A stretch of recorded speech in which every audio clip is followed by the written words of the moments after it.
This video is sponsored by Big Boy Gaming. Follow the link in the description below for all of your card gaming needs. What's going on, guys, and welcome back to the Edison Club. Coming right off of YCS Indianapolis this past weekend, I wanted to go ahead and kind of showcase the deck that I played for you guys, give you the matchup breakdown, and give you my thoughts on the deck. I actually did play something completely different from something that I have piloted basically ever, and I did not play Theedisonclubfanmail this time. So big surprise to some people. We completely went out in left field and decided to try something very different. So we're going to talk about the main, the extra, and the side, why I played what I played, and what I'll change more than likely moving forward. Before we get started, as always, please make sure that you like, share, comment, and subscribe. It really just motivates me to keep going, getting better at the game, as well as content creation. Also, if you enjoy the kind of content that I make, head on down to the description and follow the links below to the other Edison content creators, and I'm sure that you will enjoy the content that they make as well. All right, so we'll go over the matchups first here. So round one, I play against Zombies, and that goes into game 3. He ends up beating me specifically because of an odd interaction with the main decked zombie worlds that he was maining that he actually did not take out, and I was unable to tribute for Celestia.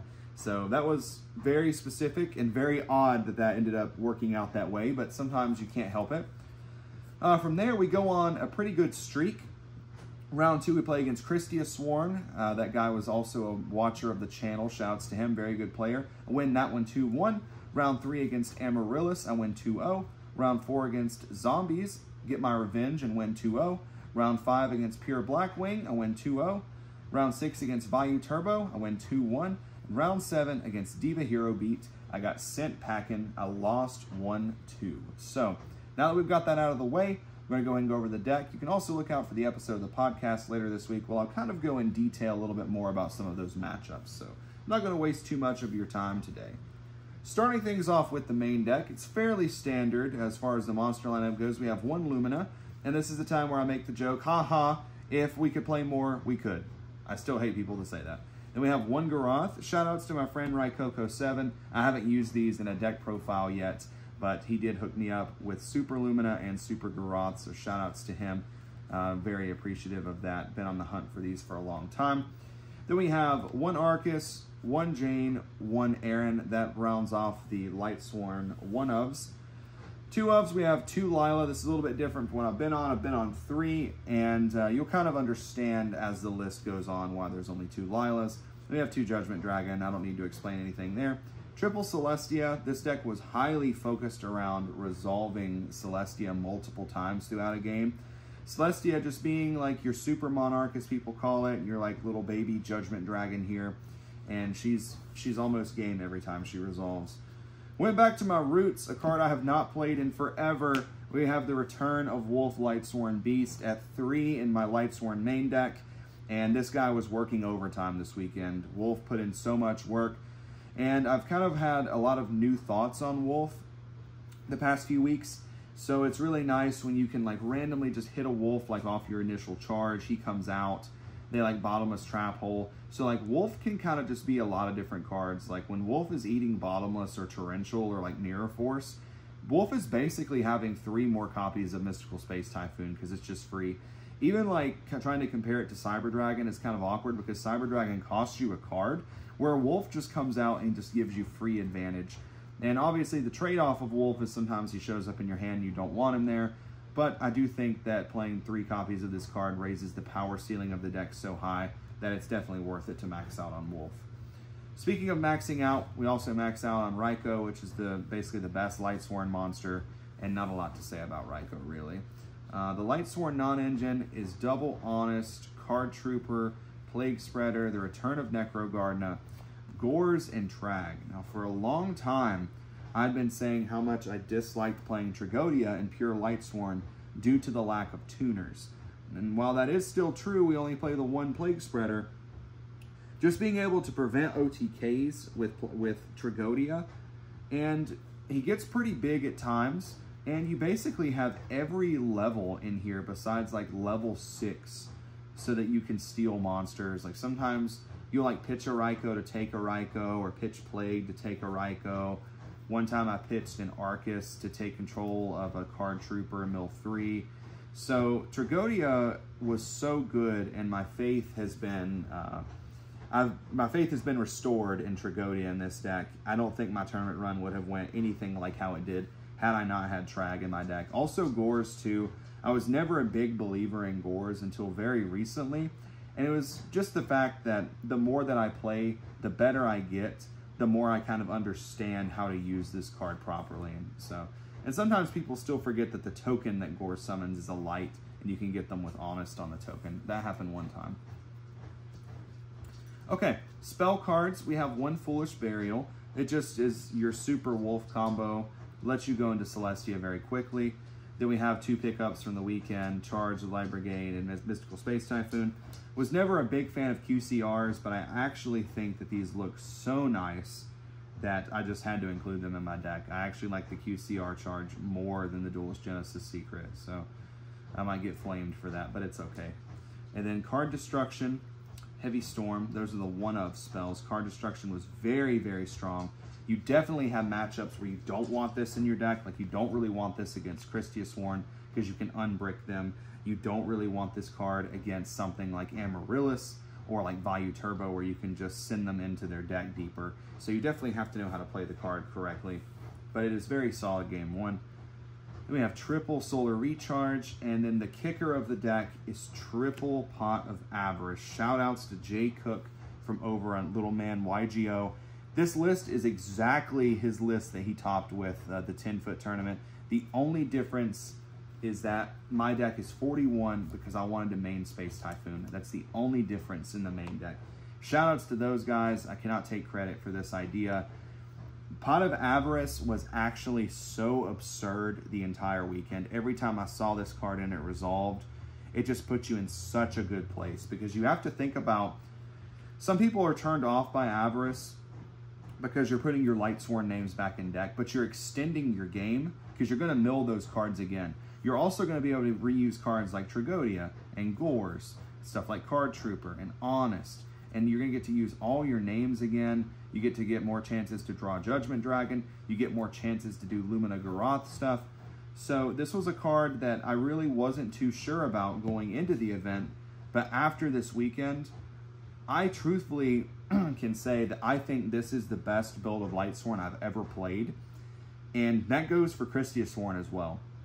Just the grind game that having triple copies of this gives you. And naturally, there are going to be games where you're going to draw awkward hands because it's just going to happen because it's Lightsworn. So you're going to have hands where maybe you have like Avarice, Wolf, Celestia, Judgment Dragon, but it's just the trade-off. It's high risk, it's high reward, and if these weren't Avarice, these would be cards like Reincarnation and Beckoning Light anyway, which are kind of just as bricky in the beginning of the game. So this card was amazing. Sometimes I would resolve 2 of these in a turn. One of my games I resolved like 2 of these in a turn and transformed it into triple recharge, into double JD. So this card was so good, guys. I really encourage you all to definitely at least test out triple Avarice. Not 1, not 2. Try the 3 and see what you think. I absolutely loved it. And then traps, Mirror Force in the main deck and Trap Dust Shoot. I can confirm after this weekend, Trap Dust Shoot works better when it's super rare. Shoutouts to my friend Adam Urig for loaning me a super rare to play in the tournament. I drew super Dust Shoot so many times. Dust Shoot was really good. Oddly enough, this is my first time, I believe, don't quote me, but I'm 99.9% sure this is my first time I've ever played Trap Dust Shoot in a Lightsworn deck, ever. There may have been times where I sided it, maybe, but I know for a fact, 99.9% sure I've never main decked this card, and it was so good. I finally understand why this card is so good. I was just always afraid I would forget the cards in their hand and feel like an idiot, but that never happened. Then the other traps were 3 Threatening Roars. Just being able to summon a Lightsworn, put Threatening Roar behind it, convert into Celestia, keep your guys alive is so good. This is probably the only change I'll make from the deck. 3 was a little cloggy. I think I'm just going to go down to 2. And you just maybe cut it down to a clean 40 because the deck is 41 currently. But even sometimes drawing 2, it's not the worst because it keeps you alive. So, big fan of Threatening Roar. Like I said, it's 41 cards. That rounds off the main deck. I'm going to go over the extra deck very quickly because everyone knows what the extra deck for Edison is. It's Mistworm, Red Dragon Archfiend, Tempest Magician, Catastor, Armory Arm, Brio, Android, Fortress Dragon, Flamvolar Quaza, Stardust Dragon, Colossal, Ancient Fairy, Thought Ruler, Black Rose, and Goyo Guardian. So not really going to go into detail there. I did not Tempest Magician anyone in the tournament. Side deck is a lot different from Jay Cook's list. I sided 2 Cyber Dragons. I sided 1 Consecrated Light and 1 Barrier Statue of the Heavens. Cyber Dragon's good going second generic card. I think that Lightsworn really benefits from this card going second, especially because with Avarice you can use them multiple times, especially if you get paired up against machines.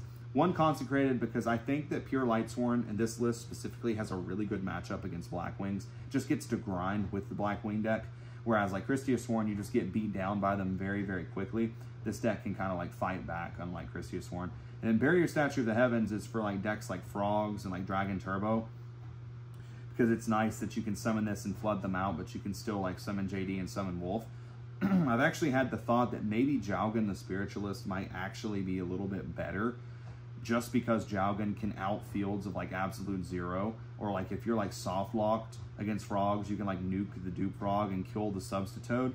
So it's definitely worth testing out Jowgen, and you can honest both Barrier Statue and Jowgen to keep them on the field. So definitely worth thinking about.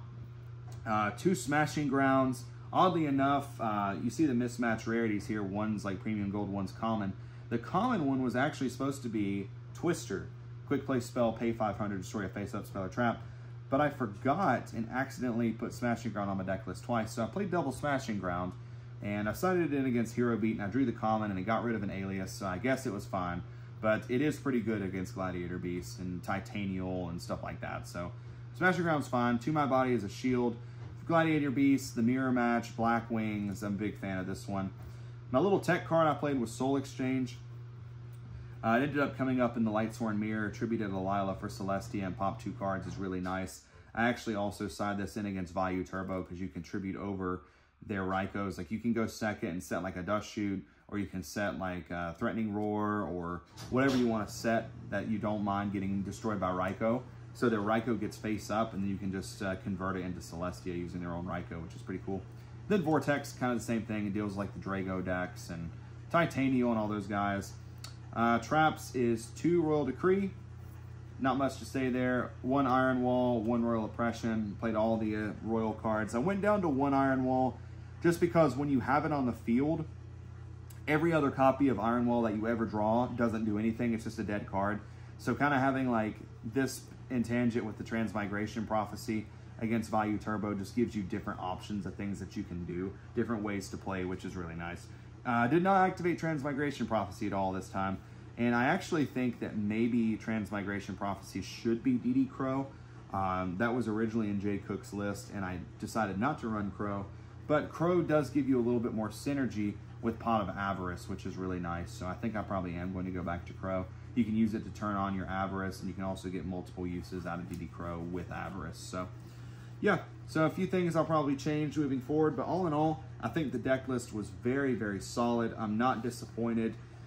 My loss to Diva Hero Beat in round 7 was entirely my fault, and I'll kind of explain the situation. I get Dust Shooted. He puts back my Cyber Dragon, I believe it was, and I'm basically left with like Necro Garden in hand and Plague Engrave. And it just didn't occur to me in the moment to like normal the Necro Gardener and revive this and make Catastor to start attacking like his aliases. So had I done that, that game might have resulted in a different outcome. But that's okay, because that's what Yu-Gi-Oh's for. That's why we learn, while we play, so we can learn and just remember your losses. They keep me up at night, and it's okay to lose as long as you learn from it. I'm definitely not disappointed. Like I said, starting the day off a little rough with a round 1 loss, but then winning 5 straight with a deck that I've really not played that much. I played 3 test games with this deck. Or maybe it was 4. 3 or 4 or 5 test games. It wasn't very many. And it was doing really good in testing, but that was all I did. And normally I really grind testing. So I was very pleased with the outcome. I got very close. And I truthfully do believe that before the year is over, I can top another Ultimate Time Wizard with a deck like this. So, all right, guys, thank you all for watching. This is Mike from the Edison Club signing out until the next one. Take care, everybody.